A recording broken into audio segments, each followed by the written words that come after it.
All right, let's do a sound check. Can you guys hear me okay? How's everybody doing? Looks like you guys are shouting out where you're from. Give me a few minutes. I'm going to get a few things set up on my end. Sounds good. Looks good. Thank you. Thank you, everybody. ASFX. Okay, let's start it. I'm Coach Dakota's Coach DBA. There's our top step risk disclosure. Welcome to Slow Markets, everybody. As always, this is for educational purposes only. It is not a signals class. We've been looking at this gold trade that every single night as we start my Slow Markets class at 8 p.m. Central Standard Time. We've noticed movement in gold. Primarily, I've been watching it to the south side, looking to get in short trades in gold. And let's watch here tonight. We're just starting. It's right at 8:01 Central, and we'll see if we can get some moves. And let's talk about this trade. I want to focus on sorry, I'm getting distracted by chat. I want to focus on gold. I'm going to practice what I preach and try and get into a gold trade. And a few ways we could go about this. I like to look at a 60-minute chart first, and here's a 60-minute chart.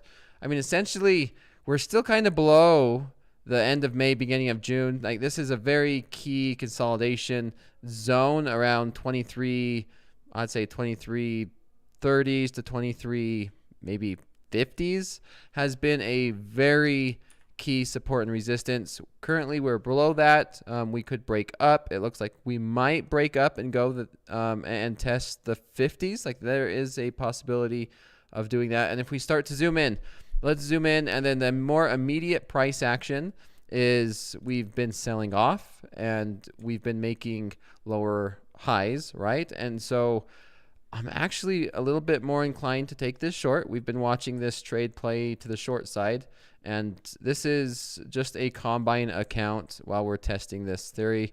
I'm going to put, I'm just going to go ahead and see if I can get in right now.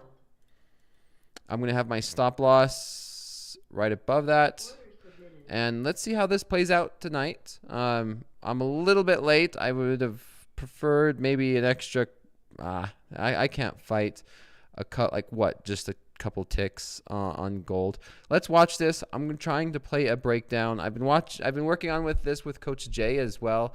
As you guys seen, I think it was last Wednesday, Coach Jay and I was talking about this trade. We was walking through this trade. Coach Jay is amazing at reading the order book, and I'm just trying to read and understand, how this trade would play out from the technical standpoint.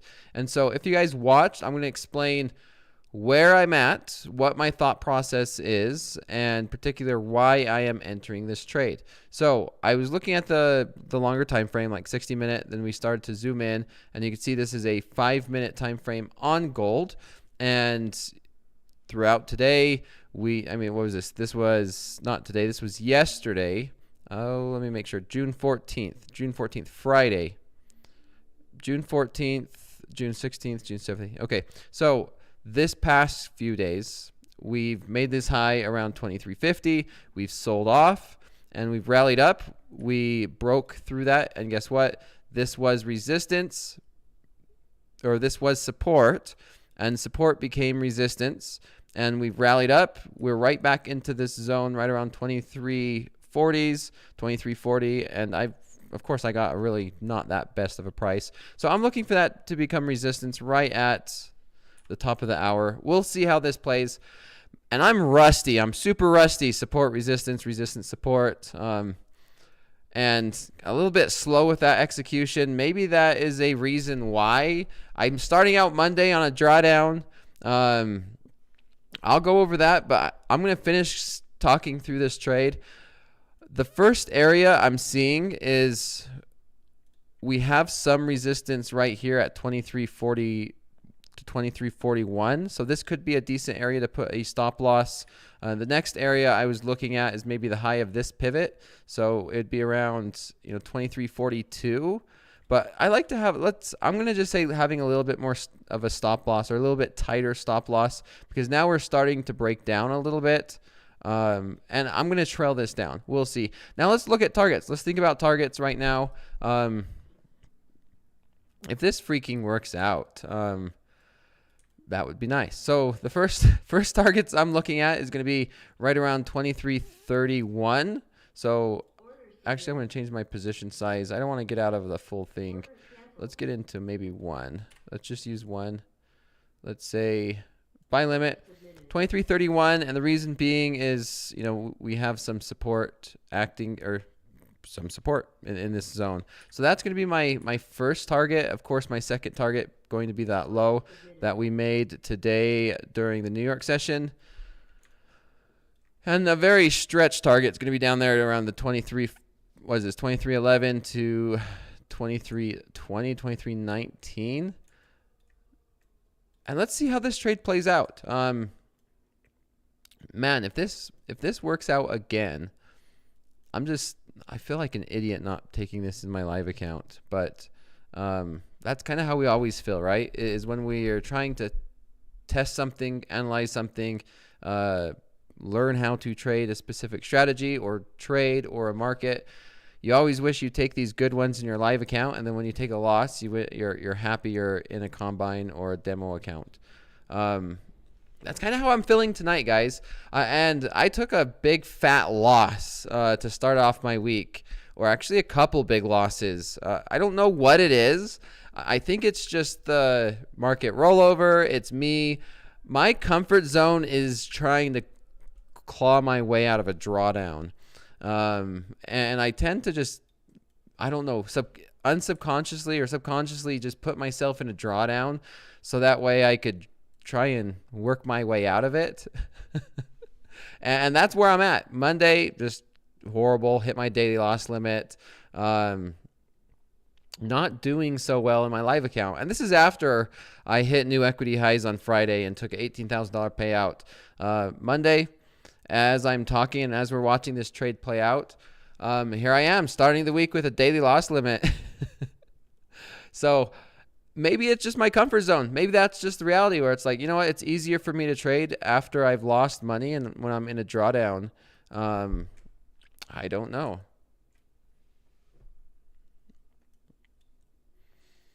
I'm thinking through this trade, guys. So this is gold. We'll continue through. I'll analyze Nasdaq, crude oil, Nikkei, and the ES.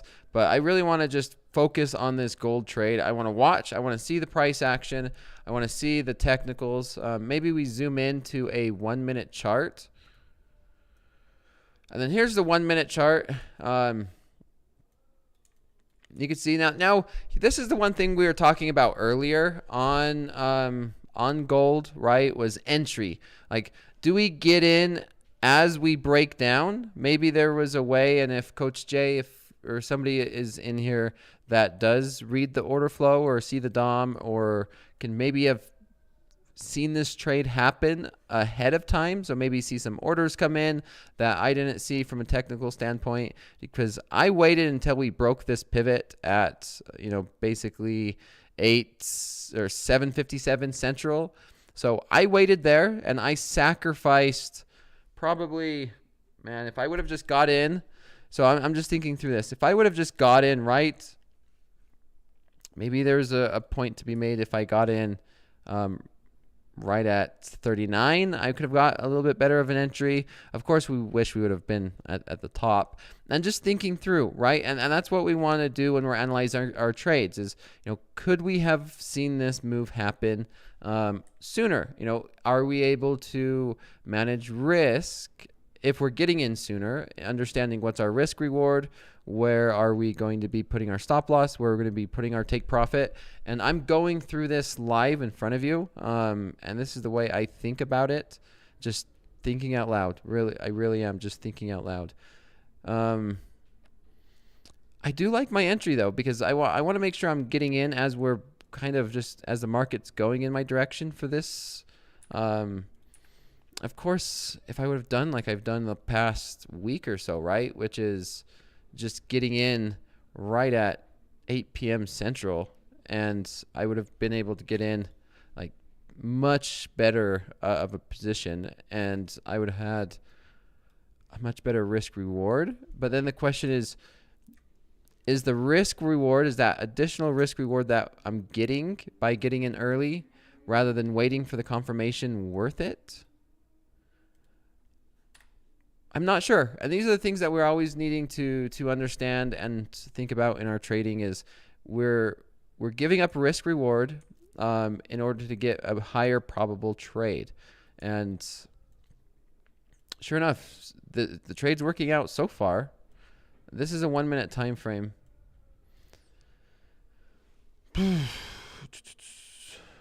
Yeah, let's just see how this plays out. Okay. That being said, let's go ahead and keep an eye on this for me, everybody. If you guys want to keep an eye on this gold trade, I'm going to keep my stop loss here at 23.41 and a fourth. And let's see how this trade plays out.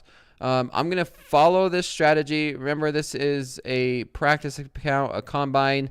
It's not my live account because I'm really doing some in-depth analysis of trading gold at this time and trading this particular strategy in front of you guys, so you guys could see, what I look at, what am I thinking, what am I doing, what time frames am I looking at, where am I putting my stop loss, where am I getting in, where am I putting my take profits, and so I'm thinking through these things. I'm going to add a couple more take profits down here if we do sell off. So I'm thinking through these things live in front of you guys, so that way if you do have questions, maybe I'll be able to answer them. And really, like I said, this is not a signals class. I gave our risk disclosure. This is for 100% to help you guys understand the way that I'm thinking, the way that I'm trading, hopefully be able to answer some questions through this. So I'm going to keep this trade going. Keep an eye on it. And if you do have questions, put them in the chat. We have some amazing moderators here who feeds me these questions that I do miss. But while this trade runs out, let's talk about Nasdaq. Nasdaq, I'm just so pissed off. It's my own trading. It's my own fault. Man, Nasdaq. I have a love-hate relationship with the Nasdaq. I mean, at this point, do we just go for 30,000? Is that our target in the Nasdaq? Are we just going to keep shooting up to 30,000 is the next target? But that's what it freaking feels like. I am now bearish. I'm going to just straight up say it. I'm a bear. I am bearish on the Nasdaq as of today. And that's the way I'm looking at this market until we get a pullback. And if I take these losses, so be it. That is what I'm going to do. So I fully believe that there's going to be some profit taking. I've taken losses doing so. Today I took a loss because I freaking took some shorts, and the Nasdaq ate them. So yeah, just thinking through my thought process, and I want to pull back. I really am. And let me explain why I'm bearish, and let me show you one trade I took tonight before stream. So here's the daily chart, okay? And let's think this through. And I want to go through some logic of why. And I'm watching this thing go down, and I'm a little bit frustrated. And I'll explain why. And I'm, like I said, everyone knows I'm emotional. I've switched my personal accounts, and I feel like I should say this, is my personal accounts now has a delta or a negative delta, or let me just explain this in more simpler terms. All my personal accounts, I will make money if the Nasdaq or if QQQ goes down. So I am now fully hedged. I am now I'm now a bear as of today. I've put some options in there, and I could talk about it a little bit more, but let me explain why I am now bearish on the Nasdaq. And remember, I could switch in 3 days, in 3 days or in 2 days, or if something changes, if maybe we start to sell off and we get back down to 19,800, 19,900s, then I'll be bullish, right? So I was selling calls, and I'm going to go through it. This is not an options class, but let me show you why I am bearish on the Nasdaq right now. So I love average true moves, and everybody knows I probably showed this a few times, is this is what I'm looking at. Okay, we've had this huge bounce from when we everyone thought the sky was falling, and we had that huge sell-off in April. And, and sure enough, we went from 17,640 to 1900. That was a really big move without much of a pullback. Like, there has not been a very big pullback in this stretch since the beginning of May. And if we do something similar in terms of like type of move, right? This is a very similar move, right? And this is not 100% accurate, where we could be we could always be wrong. We could continue to stretch out a little bit. Maybe we just keep going up. Maybe we see 21,000.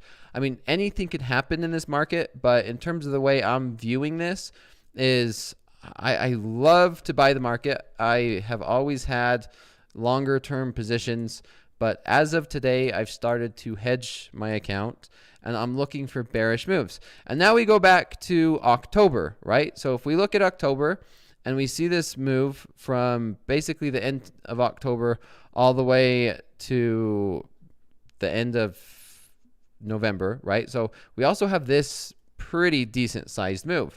And what's interesting to me, this one's lining up with this bigger move. And this one did have a pullback. So there's something to be said, which we're getting to that overextended phase in the Nasdaq.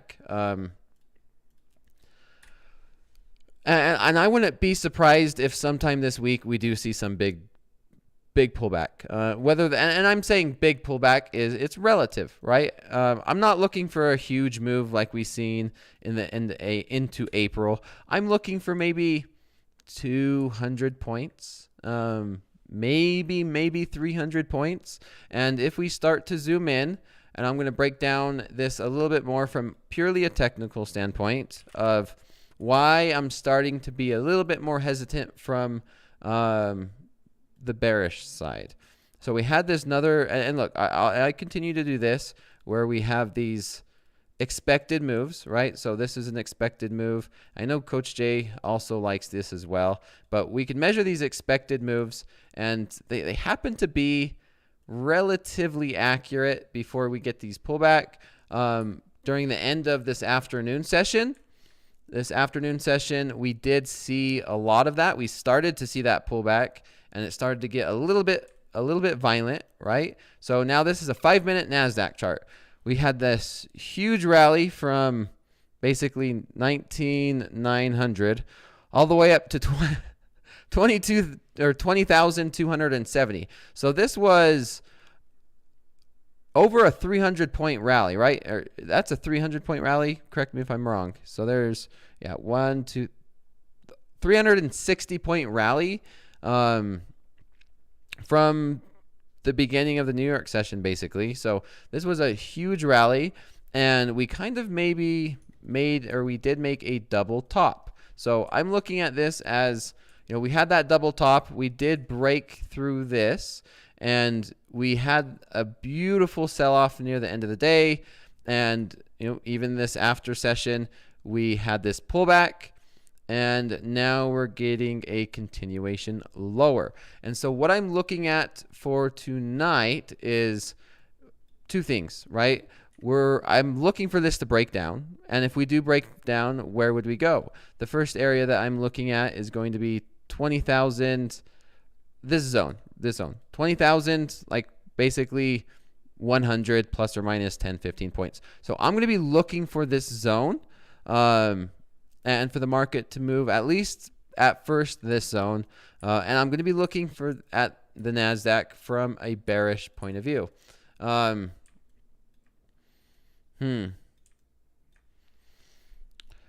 that's the first one. I don't think we could retrace this entire move. But I'm going to be on with fast markets with my trading buddy Rips. So I'm going to be looking at these two areas as targets in order. If I'm short up here, I'm going to be taking profits around 20,100, and then maybe this huge psychological level 20,000. Do I think it could retrace? No, I'm not going to plan on it retracing, But these are going to be the two key zones I'm going to be looking at tomorrow.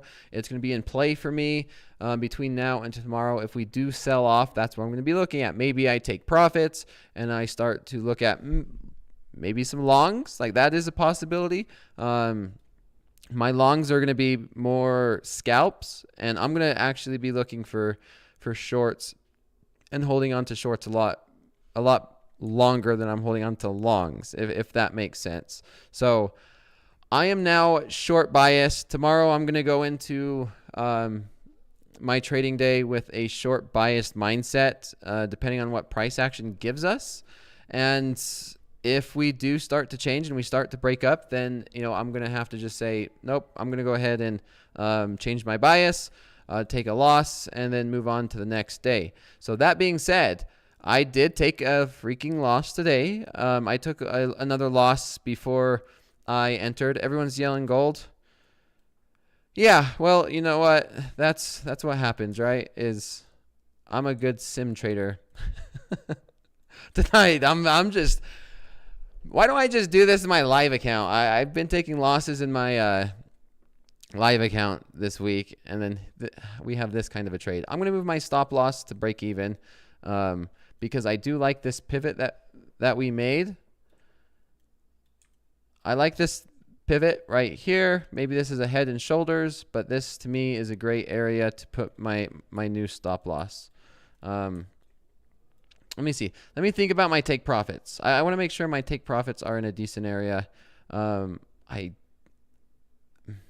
actually do like having to take a couple of them off right here.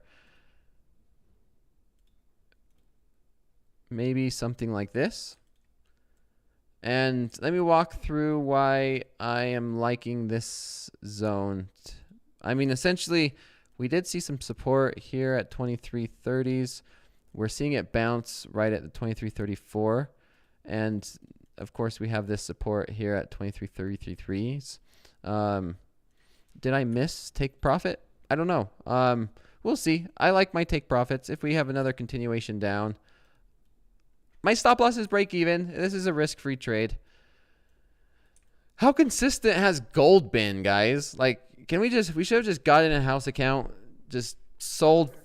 There's some take profits. Sold 50 contracts in gold and just print money. Like, this is just an ATM over the past week or so, right? Just start my session, sell 50 lots of gold, and then just take the rest of the day and only trade for first 15 minutes of slow markets. I don't know what this is, guys. Yeah, what is there to say about this? Like, I don't know. I've told it and I've showed everybody this. We've been talking about it. Coach Jay and I have talked about it. We talked about it all of last week. It doesn't work 100% of the time because nothing really works 100% of the time. But this is just so, it's weird. It really is weird. It almost feels like a cheat code or a bug, and it's not guaranteed. We have to make sure we're always managing our risk whenever we notice something like this, because we could definitely always take losses because it doesn't work 100% of the time. But I don't know. There's just something to it. And I'm glad we recognized it, and I'm glad we're able to, take advantage of this. And I'm hoping this type of a concept helps you guys.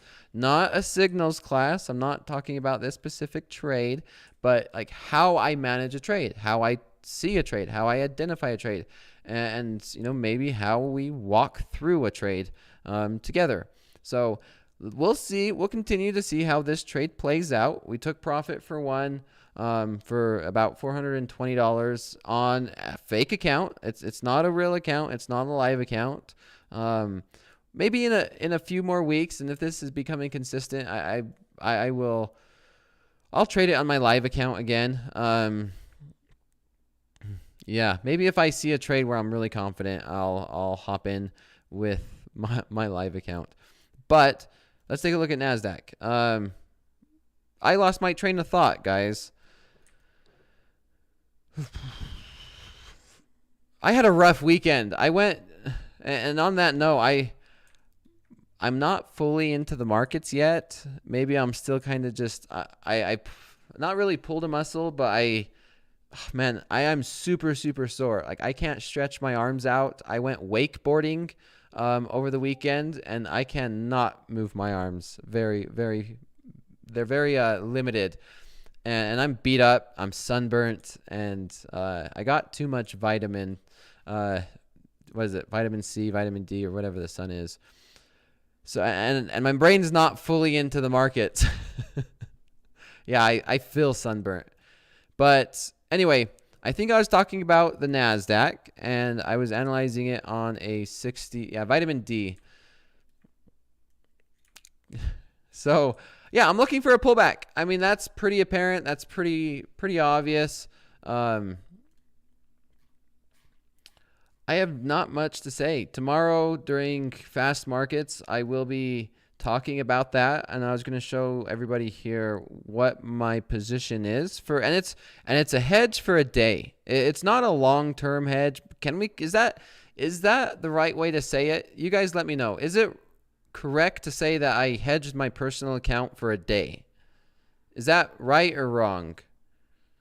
I'm really curious, because now it doesn't even sound right to me.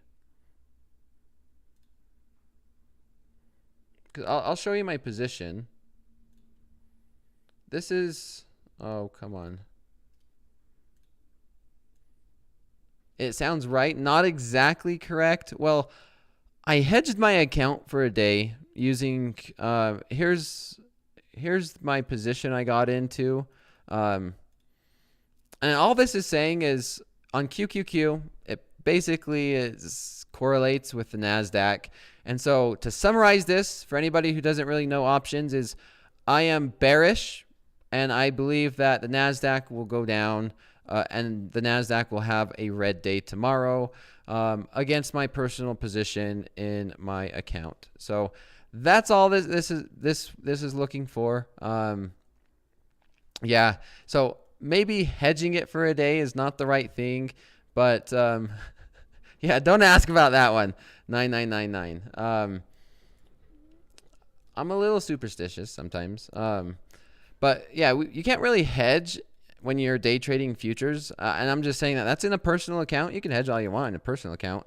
But when we're trading futures, no, you can't, right? We're just positional. We're day traders. We're in and out, and we're closing before the end of the New York session, right? So, man, what a heck of a day. So that being said, yeah, I'm looking for 20,100, and if not, the big key 20,000. 20,000 is a spot. 20,000 is what I'm looking for. Maybe we see that tomorrow. Maybe we see it the next day. I'm not sure. Maybe we don't even see it, but I'm definitely planning for some type of a pullback between now and tomorrow. And now remember, just because I'm looking for a pullback, that pullback and the way that Nasdaq is the Nasdaq could honestly have a pullback and then a continuation in like 20 minutes. Now, a pullback in the Nasdaq, it could last only 20 minutes, right? For example, we had a pullback here from 900 all the way down to 760, and this lasted 3-4 hours. So a pullback in the Nasdaq, it could happen really fast. It could be a matter of hours. It could be 30 minutes. It could be a day. And we've seen today that the Nasdaq could rally 300 points immediately. So that's what I'm going at tomorrow. Let's look at crude. Crude oil, man, this has been the market to trade instead of screwing around with the Nasdaq, right? Is crude oil, we're starting to see the effect of some seasonality. We're pushing up towards this $80 a barrel again. So originally at the end of May, we had this huge sell-off down to $72.50, and since then we broke back up into this range. This was the support that I was looking to become resistance. It didn't. Once we broke out of that, I was looking for it to become support again. We never did get back down there in crude. Essentially, we did get down to like 77. I wasn't buying crude. I've been missing my opportunities to get long crude. And now today we basically just pushed all the way up to $80 a barrel. And we are testing this high that we made at the end of May. So the high of this in the end of May is $80.20. So 80-20, this is a 60-minute chart in crude oil. And so the next question is, do we break it? Do we break this? Do we get above $80 in crude? And then do we come up and do we test $82, $83 a barrel? That's what I'm looking at. That's what I'm thinking, is if we do break below or above this, and I know this is really small, but this is a pattern. Like essentially you could kind of just draw this. Yeah, I don't know if you want to, yeah, it's an ugly pattern, but it's a pattern nonetheless. If we do break out, I could very realistically see crude touch $83 a barrel. Very much like when we broke above this, 76, we broke above 76, we went to the highs. $80 a barrel is the highs. If we break above 80, we could definitely see $83 a barrel from the technical standpoint, or at least a test or a run. I like to see pullbacks, though. I love to see pullbacks. I'm talking about Nasdaq. I'm talking about pullbacks in the Nasdaq. Now I'm talking about crude. I'm talking about pullbacks in crude. And it's the same thing, is I want to be getting into the market on a pullback and getting good risk reward. And that being said, I would love to see crude have a little bit of a sell-off, maybe back down below $79 a barrel, and find some good buying opportunities in crude. I don't want to short crude. Maybe there's an argument to say you can get into a cheap short in crude around $80 a barrel and have a tight stop loss. So there is an argument that there could be some cheap shorts, but I'm not sure. I like crude to the long side. That's just maybe the way that the market's been acting. Is gold going to reverse at 38? Oh, I just hit my stop loss. So there we go. It closed me out plus $600 on that trade. So plus 600. The trade was there. How do we analyze this trade? Let's think about that. Did we have a too tight of stop loss? Okay, let's think about this gold trade and let's analyze it, because I got stopped out and this does happen. Yeah, of course, I could have closed out my entire position here at the bottom at 334, which in hindsight, that would have been a lot better. Thinking through this trade, did I move my stop loss too soon? Was this stop loss moved too soon? Possibly. I could have definitely kept my stop loss above this pivot and let this trade work out instead of moving my stop loss to just under break even. So did I just get top ticked? That's the top tick right there. Yeah, it just freaking top ticked me right at 382, 38.2. So, yeah, that was a top tick. No, that was a tip top tick. That's another, that would piss you off, right? Oof. You got to be kidding me. So, good thing it was in a simulated environment. Now let's think. Yeah, I think on this one I just moved my stop too soon. That definitely was it. Just on this specific example, I moved my stop too soon. There is something to be said, because if we kept going, then my stop was in a good spot, right? Because we're talking about theoretical. If gold kept going up and rallying, then I would be happy that I got out at a profit, right? Where my entry was at 38.4, my exit was 38.2. So if it would have kept going up, I would have been happy with my stop loss. But with this particular example, no, that sucks. It legit top ticked me at 38.2. and going right back down towards my take profit.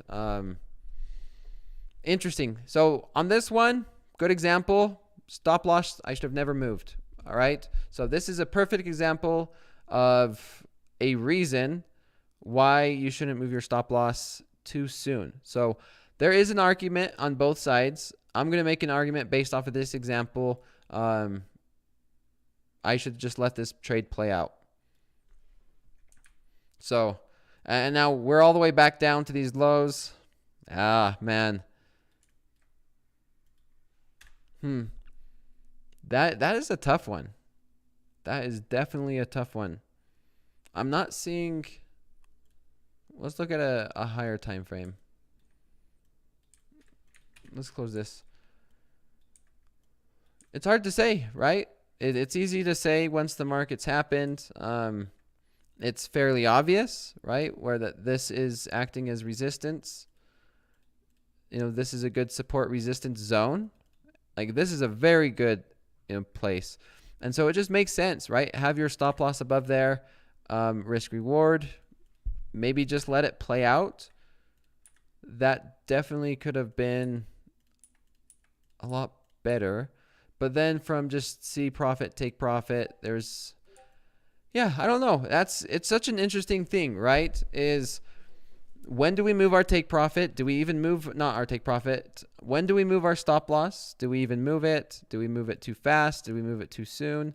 If it happened again, I still like that as a stop loss. I really do. I like having my stop loss. If I was going to move it, I like it above these pivots. Now, maybe moving my stop loss to this made more sense. Not so close to those pivots. Having my stop loss above there, above that pivot. That's where I have to say it's so hard to understand exactly where to move your stop loss. And I struggle with it. I know everybody struggles with it. I don't know a single person that doesn't struggle with moving their stop loss, like when to move it. And part of that is being consistent, right? If you consistently move it, say to here, and then you understand your statistics, then you can make a more educated decision based off my statistics. I should not move my stop loss until after 1 hour has gone by, or after, this happens or that happens. Maybe you just keep your stop loss to where it originally was and then just trade for 2-3 months. And then after that period of time, then you could go back through your statistics and say, okay, you know what? Now it makes sense. If I would have moved my stop loss to this point, then I would have been a lot more profitable. So always keep that in mind. Is there a right way or a wrong way? No. Moving your stop loss to where I just did, or keeping it to where it was, or somewhere in between. Maybe we just move it to this pivot, right at the open. Slow market session open. So we could also do that. Now, is one of these right and is one of these wrong? I'm going to say they could all be right and they could all be wrong, just depending on where you get in, what your strategy is, and what your risk parameters are. So it's very hard to decide exactly. And it depends what kind of trader. I see you guys are talking about liquidity zones. There might have been something on the book map that could have said, that's not a good place for your stop loss. Maybe moving it up to like 39.1.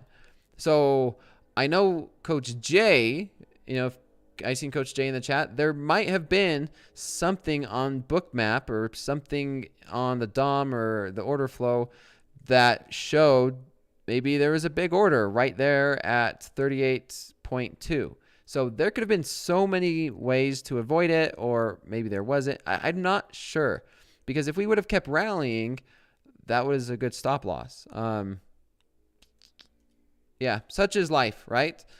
Overanalyzing and talking through these things, because it's one of the hardest things about trading is, how do we manage once we're into a trade, right? Partials pay. Yes, I mean, it's $600. It's not an account I really care about. Like I said, this was a sim trade. I'm walking through this gold trade live in front of you guys, so that way we can like ask questions, right? Hopefully I could answer some questions of what I'm thinking, what I'm going through, like how I'm reading this market. Analysis, paralysis analysis. Yeah, a lot of people do that. I'm happy with the way this went out. That is how I would trade it. This is exactly how I would trade this. In my personal account, that was my trade. I would have been stopped out. Plus $600, right? Like the way I trade in my personal account, and if I was to trade this in my live, this was 100% the way I would have traded it.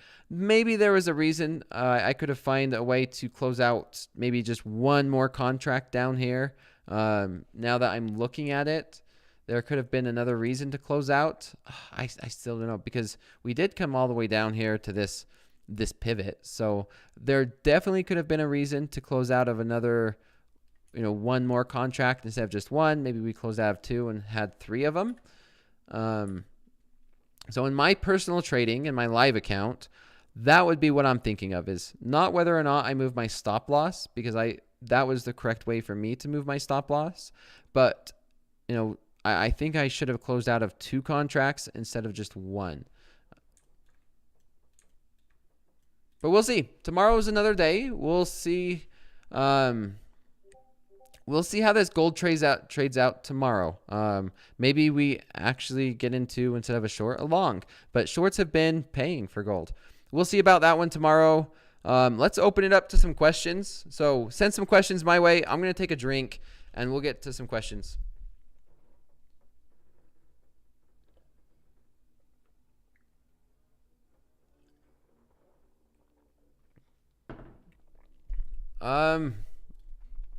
Would I consider re-entering? No, I will not. The trade is essentially right at 8 p.m. Central, and it's a play for a breakdown or a break up right at the open. So it's kind of like an opening range play, make a little bit, but rips. You know what? At this point, it could be vodka.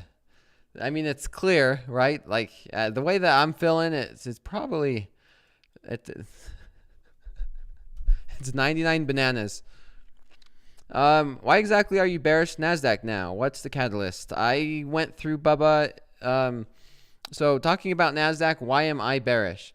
It's a pure technical standpoint. I am bearish Nasdaq based off of pure technical analysis. Looking for a deeper pullback, maybe a test of 20,000 or at least a bare minimum 20,100. I'm not like I'm bearish. We're going to sell off. No, my bearish is I believe that we could. I'm looking for a pullback on the Nasdaq. I believe that tomorrow we could see some chop and a red day. Dakota, should you get back into gold? Nope. Why did you stop trading Nikkei way too much? I haven't stopped trading Nikkei, guys. I just have not been focusing on Nikkei. And you know what? Now that I have Nikkei up, I could talk about it a little bit. I mean, it's been messy to me. Nikkei is a Japanese market. I mean, this is what I've been looking at, and I have not liked the price action on the Nikkei. It doesn't mean I don't trade it anymore. I do look at it from time to time, but it's not something I've really wanted to focus on over the past couple weeks because of the price action's been just difficult for me and the way I'm viewing it, right? Where I would expect us to sell off. I'm not 100% sure. I've been struggling reading the Nikkei in the Japanese market. I haven't traded it for probably 2 or 3 weeks. So whatever that is, however you want to take that. And let's look at the Nasdaq. Yeah. We'll see if Nasdaq sells off tomorrow. Can you show us your trades during today's day session and what your thought process was? Ethan, do you really want to see my trades during the New York session? it'll make you guys sick. You guys don't want to see my trades during the New York session. It was freaking ugh. Yeah, it was not good. It was not good at all. It was basically this. It wasn't. I didn't trade this huge rally. I was not short this. I did not. I hit my daily loss limit early in the morning. Essentially, and maybe this is something I want to point out. Shiznaz. Part of it is I don't want to sit here and show you my losses. But yeah, here's my trade during the New York session. It was nasty and choppy. And I want to show, this is actually a good thing to show because I want to show the difference between the Nasdaq and the ES. This is really good, actually. So let me show you why. And it's going to be something that I might be, and I probably am going to be switching to the ES more frequently because I'm liking the ES much better. Okay, so here is a 60-minute chart on the Nasdaq. Okay, let me get it to where I can show it. Okay, this is what I was looking at, and we've had this huge bull rally, right? This is a very bullish. We've had this nice bullish rally. Now if we zoom in, this is a 60-minute chart. My daily loss limit's 12,000, so minus 12,000.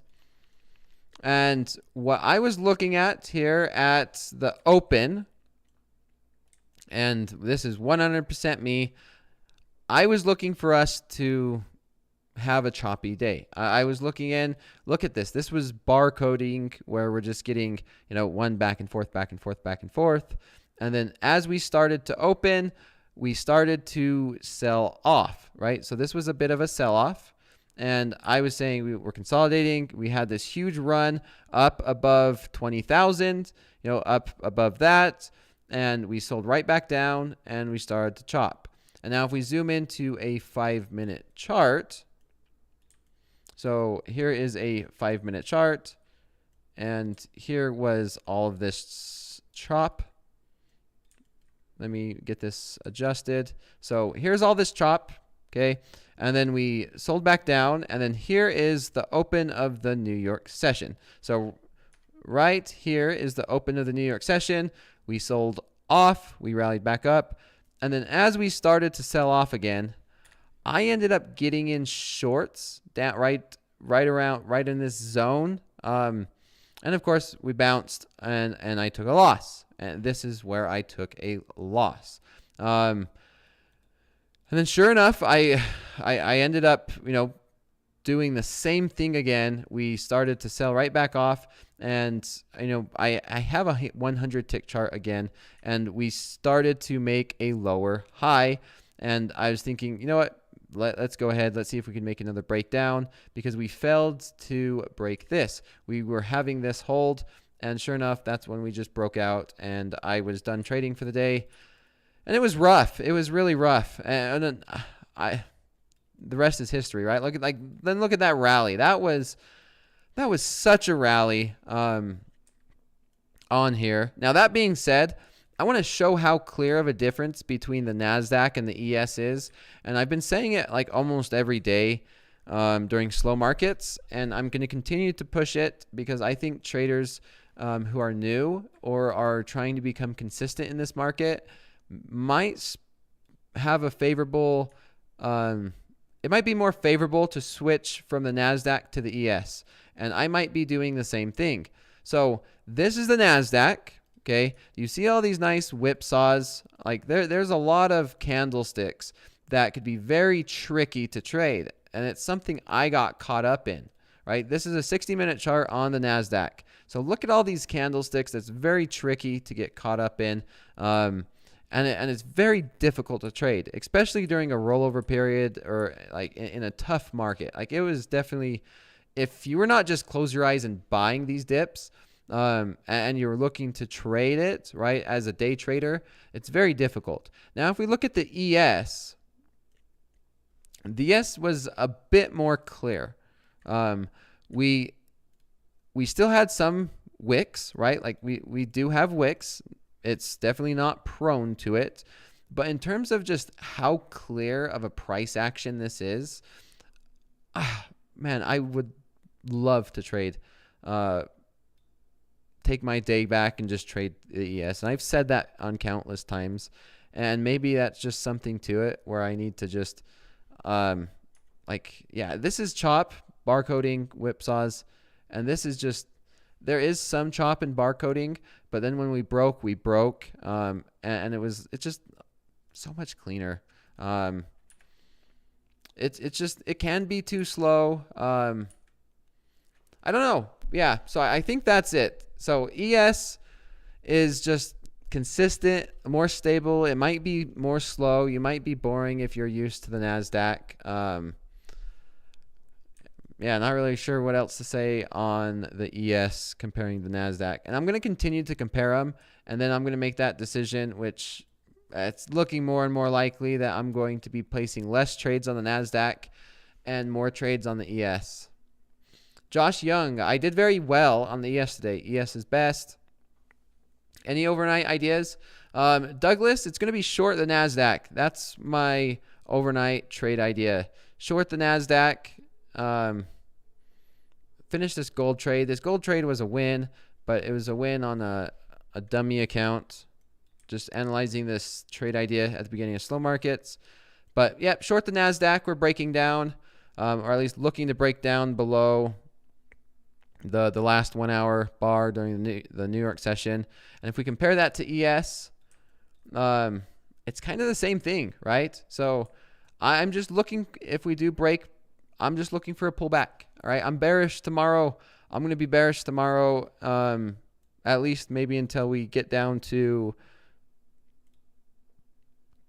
20,100 or the even 20,000. Is that fair to say I'm bearish until this? I'm bearish for the day. Let's just say that. I'm bearish. Well, it might not even be the day because it could happen in an hour, right? So I'm bearish until we get to a point that can show we could start to turn around. I'm bearish for a pullback. Whatever we want to say from that. Do you use the VIX as an indicator? No, I do not use the VIX. Yeah, I'm range. You're range-ish. Damn. Because looking at the daily again, and I could show you another thing, is we have consolidation, then we have an expansion. We had consolidation, then we have an expansion. So this is another thing that I'm looking at, is I'm expecting at minimum some type of either consolidation, pullback, whatever we want to call it. But that's typically how markets work.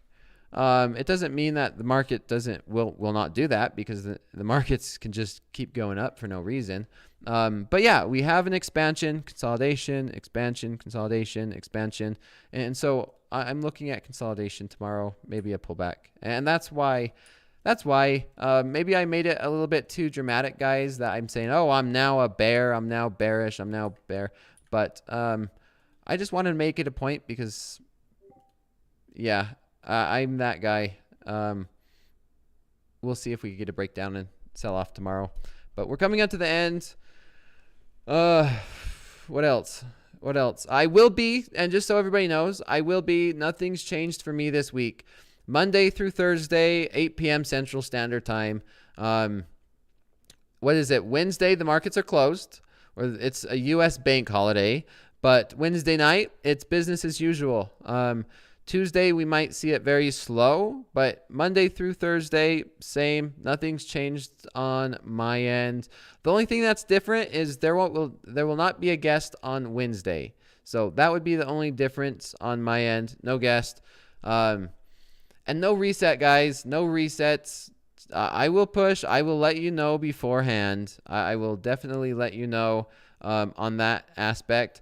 One other thing is, this is something really cool that Topstep added, and maybe this is one of those push to AIs. It's a push to AIs. This is really cool. I do hang out on Topstep's Discord. So on Topstep's Discord, I don't know if there's maybe this is a link. Oh, I don't know if that's a link. If you have a link to Topstep's Discord, that's it. I mean, you could find it on the website. But I think this is really cool, and it most likely, I see it helping out a lot of new traders or traders who are trying to get quick questions.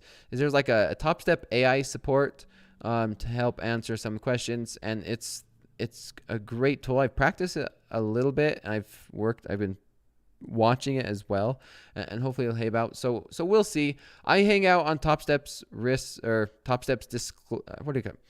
Discord, and I have my own personal channel that I hop in there every once in a while. I need to get on there a lot more. I need to get on the Topstep Discord a lot more and be a lot more active in the community. But there is that new AI, and that is really cool, where it could help you guys out. But other than that, guys, I think that's it. Just a rough day for me during the New York session. We'll see how tomorrow goes. Going to be on TopstepTV with Rips, and we'll see if we could get some good house account trades on. And yeah, let's see if I could get out of another drawdown, guys. My drawdown game is, I'm getting practice. I'm getting good at getting out of drawdowns. Is that I don't know. Is that a thing? I'm in drawdowns so often.